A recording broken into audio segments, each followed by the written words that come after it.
proses naturalisasi 3 pemain timnas U20 Indonesia akan dipercepat. Erick Thohir umumkan timnas Indonesia akan lawan Palestina di FIFA Matchday. Stefano Lillipali dipanggil Sinteyong gantikan Egy Maulana Fikri, mengintip bagaimana Shine Patinama menjadi monster baru timnas Indonesia. Indra Safri akan daftarkan 50 pemain timnas U22 ke KOI untuk SEA Games 2023.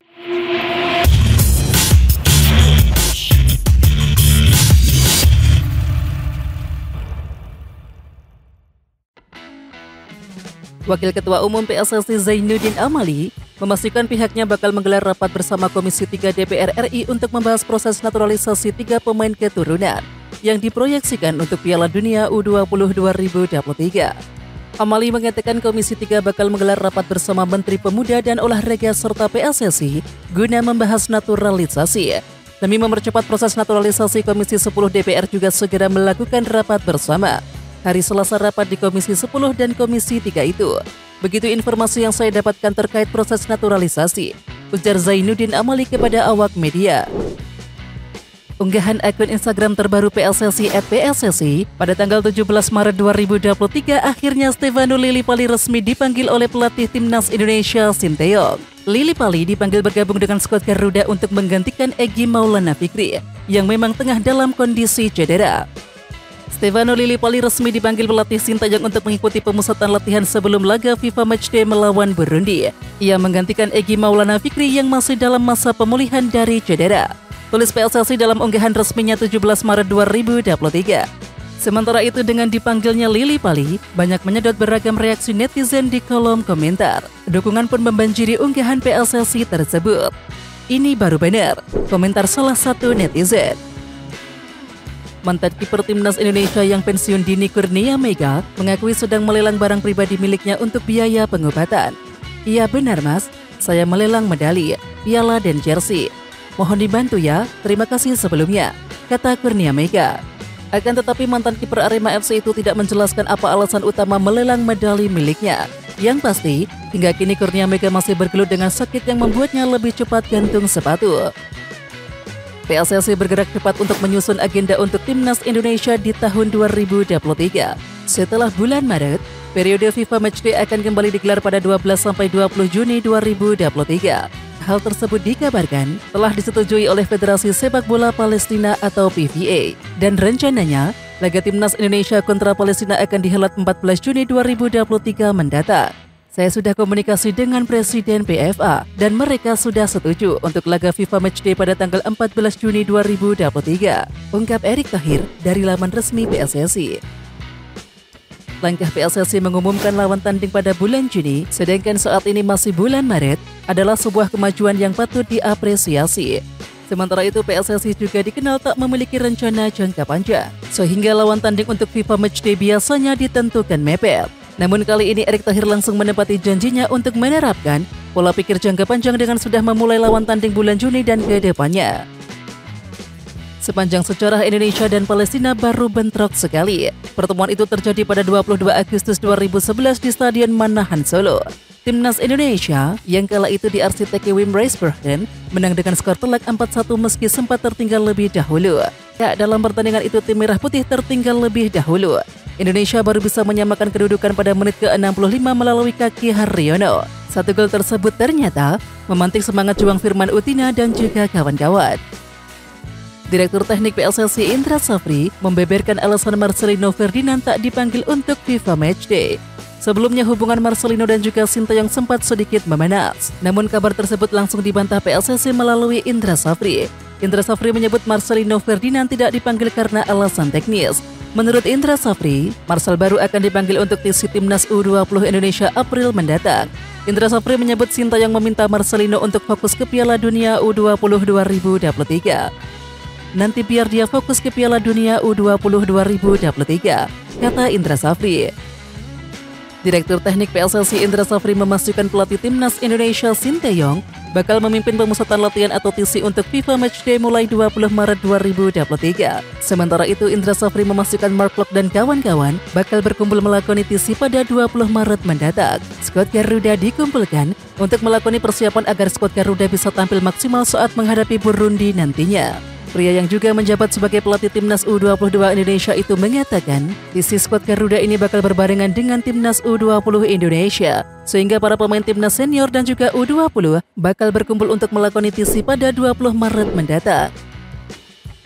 Dari 28 nama pemain yang dipanggil menghadapi Burundi, ada satu nama pemain yang patut dipertanyakan. Pemain tersebut adalah bek Madura United Fahrudin Arianto. Seperti diketahui, Fahrudin Arianto sudah absen selama 20 pertandingan bersama Madura United di Liga 1 2022-2023 karena mengalami cedera pada bagian lututnya sejak 9 Januari 2023. Dan faktanya sampai 16 Maret 2023 Fahrudin Arianto belum juga membela Madura United. Situasi ini patut dipertanyakan karena bisa-bisanya Sintayong memanggil Fahrudin Arianto yang masih tahap pemulihan cedera ke timnas Indonesia. Stadion Patriot Candrabaga Bekasi bakal digunakan menggelar konser sebelum pertandingan uji coba timnas Indonesia versus Burundi. Ya, sepekan sebelum pertandingan tersebut, tepatnya pada tanggal 19 Maret akan berlangsung konser musik di Stadion Patriot Candrabaga. Konser ini digelar sebagai bagian perayaan HUT ke-26 Kota Bekasi. Pengelola Stadion Patriot telah mengonfirmasi dan juga memberikan informasi ke kami bahwa yang dipakai konser itu tribunnya. Lapangan atau rumput tidak akan digunakan, kata Yunus Kamis 16 Maret. Media Malaysia Makan Bola menyebut hadirnya Jordi Amat bisa membuat Sintayong tersenyum lebar. Hal ini karena lini pertahanan timnas Indonesia akan terjaga dengan baik ketika melawan Burundi. Ya, pemain naturalisasi timnas Indonesia itu disebut Makan Bola berhasil memberikan kontribusi besar sejauh 4 pertandingan musim ini di Liga Malaysia, sehingga membuat lini pertahanan JDT begitu tangguh. Jordi bisa dibilang menikmati awal musim terbaik di JDT setelah kontribusinya bersama pemain lain membuat tim sangat tangguh di lini pertahanan, tulis Makan Bola. Pertandingan melawan Burundi nanti akan menjadi laga debut untuk Shane Patinama. Shane Patinama bahkan diprediksi akan menjadi monster baru untuk timnas Indonesia ke depannya. Hal ini dikarenakan beberapa alasan. Yang pertama yakni lini pertahanan kelas Eropa. Bergabungnya Shane Patinama semakin melengkapi pemain belakang yang merumput di Eropa. Kemudian Shane Patinama adalah seorang versatile. Selain bek kiri, Shane Patinama dapat ditempatkan di posisi lain seperti gelandang bertahan, sayap kiri hingga bek tengah. Bahkan saat dirinya dapat bermain di semua posisi di lini tengah dan juga pertahanan. Kemudian selanjutnya insting mencetak gol. Selain visi bermain, Shane Patinama juga memiliki naluri mencetak gol yang cukup tinggi. Kemudian yang terakhir adalah kaya pengalaman. Shane Patinama kaya akan pengalaman di Eropa. Pengalaman ini nantinya akan dapat ditularkan Shane untuk membantu meningkatkan performa timnas Indonesia. Mark Locke mengungkapkan perasaannya kembali jadi andalan Sintayong. Untuk saat ini, pemain berusia 29 tahun tersebut mengaku sangatlah senang. Kendati demikian, pemain bernomor punggung 10 itu masih memikirkan nasib Maung Bandung.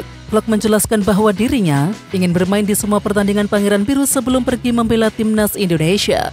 Laga tersebut tentu sangat mepet dengan agenda FIFA Matchday.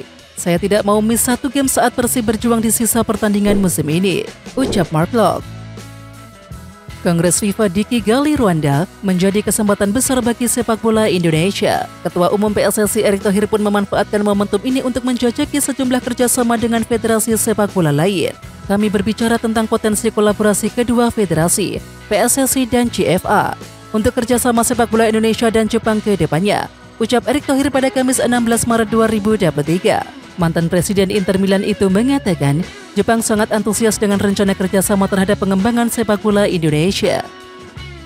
Tak hanya dengan Jepang, Erick Thohir juga bertemu dengan Presiden Asia Football Confederation Sheikh Salman Al Khalifa dan juga Presiden Federasi Sepak Bola Kerajaan Arab Saudi Yasser Al Misehal. Sheikh Salman mendorong untuk pembenahan total PSSI karena Indonesia adalah negara sepak bola terbesar di Asia Tenggara, ujar Erick Thohir. Ya, Erick Thohir pun mengamini dorongan tersebut sebagai tambahan motivasi dalam memperbaiki sepak bola tanah air. Pelatih timnas Indonesia U22 Indra Safri telah mengantongi 50 nama yang akan didaftarkan ke Komite Olimpiade Indonesia atau KOI untuk SEA Games 2023 di Kamboja. Setelah itu, Indra Safri mengatakan akan melakukan sejumlah uji coba menjelang SEA Games. Dan jika memungkinkan, ia ingin mengajak kontestan Piala Dunia U20 untuk menjadi lawan tanding skuad Garuda Muda. Beberapa peserta mungkin akan tiba lebih dulu di Indonesia untuk melakukan latihan. Sebab itu, Indra Safri mengatakan jika memungkinkan ia ingin menjadikannya sebagai lawan tanding bagi skuad Garuda. Indra Safri mengungkapkan akan mengambil sebagian besar pemain dari TC tahap pertama dan juga kedua untuk didaftarkan ke SEA Games 2023. Adapun sisanya akan diambil dari pemain yang bermain reguler di klub-klub Liga 1. Dia mengatakan akan melakukan diskusi dengan tim pelatih untuk menetapkan nama-nama tersebut. Jadi hari ini kami harus mendaftarkan pemain sebanyak 50 nama ke KOI. Dan setelah ini kami akan meeting, diskusi dengan para pelatih. Siang kami akan kasih 50 pemain. 21 pemain itu dari Liga 1, 29 pemain dari Liga 2. Kata Indra Safri. Gianni Infantino terpilih kembali sebagai Presiden Federasi Sepak Bola Dunia itu untuk periode 2023-2027 dalam Kongres FIFA ke-73 di Kigali, Rwanda, Kamis 16 Maret 2023. Menjadi Presiden FIFA merupakan suatu kehormatan luar biasa, keistimewaan besar, dan juga memberikan tanggung jawab besar, kata Infantino setelah terpilih kembali seperti dilansir FIFA. Sementara itu untuk pertama kalinya sepanjang sejarah, Kongres FIFA digelar di Afrika. Kongres itu dibuka oleh Presiden Rwanda Paul Kagame. Oke Timnas Lovers, siapa kita? Kita Indonesia. Ayo kita dukung terus sepak bola tanah air Indonesia. Jangan lupa dukung terus Garuda Raya Channel dengan subscribe, like, dan komen karena saran dan kritik kalian sangat bermanfaat untuk perkembangan channel ini. Tungguin video selanjutnya dari Garuda Raya Channel. Salam olahraga.